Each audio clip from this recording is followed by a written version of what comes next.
Hello everyone, আসসালামু আলাইকুম। সবাই কেমন আছেন?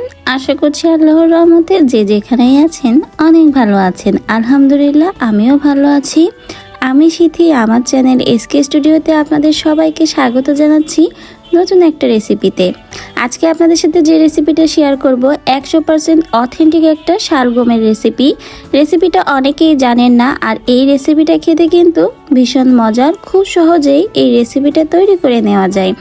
আশা করছি আজকের রেসিপিটা আপনাদের সকলের কাছে অনেক বেশি ভালো লাগবে। যারা নতুন ভিডিওটা দেখবেন তারা অবশ্যই লাইক করে দিবেন এবং সাবস্ক্রাইব করবেন। তাহলে চলুন আজকের রেসিপিটা দেখে নেওয়া যাক।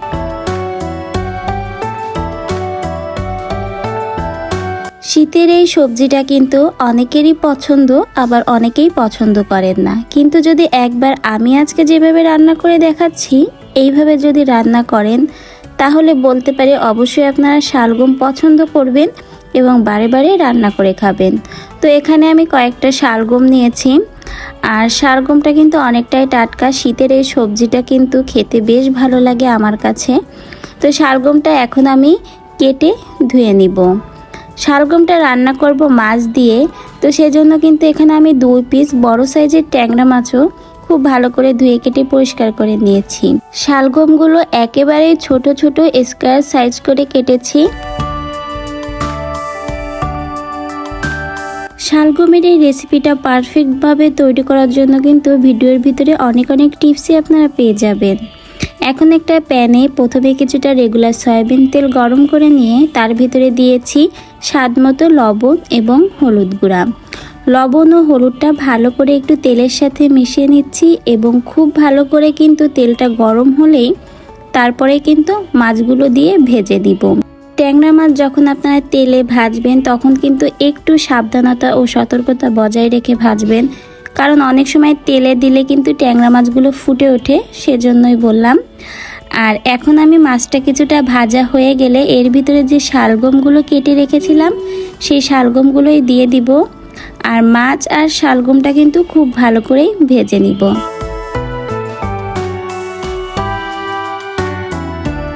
শালগম তো অনেক রকমভাবে আপনারা রান্না করে খেয়েছেন, কিন্তু যদি আমি আজকে যে রেসিপিটা দেখাচ্ছি এই রেসিপিটা আপনারা করে না খেয়ে থাকেন অবশ্যই একবার এভাবে করবেন, দেখবেন কতটা স্বাদ হয় এই শালগম রান্নাটা। তো মাছটা কিন্তু উল্টিয়ে নিয়েছি, আর মাছগুলো এখানে কড়া করে কিন্তু ভাজবো না, হালকা বাদামি করে ভেজে নিব। মাছটা কড়া করে ভাজলে স্বাদটা ভালো পাওয়া যাবে না, সেজন্য হালকা ভাজা হলেই মাছগুলো তুলে নিব। আর শালগমগুলো কিন্তু আরও কিছুটা সময় খুব ভালো করেই ভেজে নিব। শালগমটা ভাজার মাঝেই কিন্তু কিছুটা নরম হয়ে যাবে। খুব ভালো করে শালগমটা ভেজে এর ভিতরে দিব পেঁয়াজ আর রসুন বাটা। এখানে আমি একটা বড় সাইজের পেঁয়াজ এবং 2-3 কোয়ার মতো রসুন বেটে দিয়েছি।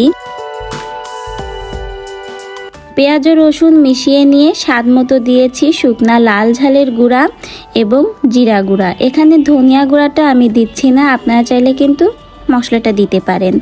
এখন সকল মশলা খুব ভালো করে শালগমের সাথে মিশিয়ে নিয়ে কষিয়ে নিব। খুব ভালো করে কষাতে হবে যেন মশলার গন্ধটা একেবারেই চলে যায়, ঠিক ততটা সময় পর্যন্ত কষিয়ে নিতে হবে। তারপরেই কিন্তু এর ভিতরে দিয়ে দিব নারকেলের পেস্ট। এখানে কিন্তু নারকেলটা বেটে নেওয়া হয়েছে। এখানে 1 বাটি পরিমাণ নারকেল দিয়েছি, আর সেই বাটিটা ধুয়েই কিছুটা পানিও দিয়েছি। স্বাদটা পারফেক্টভাবে পাওয়ার জন্য কিছুটা চিনিও অ্যাড করে দিয়েছি। সব কিছু খুব ভালো করে মিশিয়ে নিচ্ছি, আর মেশানো হয়ে গেলেই তারপরে যে মাছটা ভেজে তুলে রেখেছিলাম সেই মাছটাই কিন্তু দিয়ে দিব।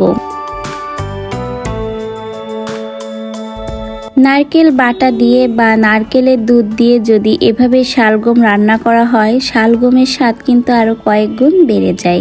ঢাকনা দিয়ে কিছুটা সময় মাছ আর শালগমটা সেদ্ধ হওয়া পর্যন্ত রান্না করে নিব।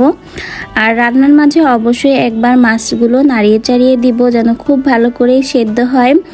আর ঝোলটা কিন্তু এখানে খুব বেশি রাখছি না, হালকা ঝোলই রাখবো, কারণ শালগমের এই ভুনা বা মাখা যেটাই বলেন এই রান্নাটা কিন্তু হালকা ঝোল রাখলেই বেশি ভালো হয় খেতে।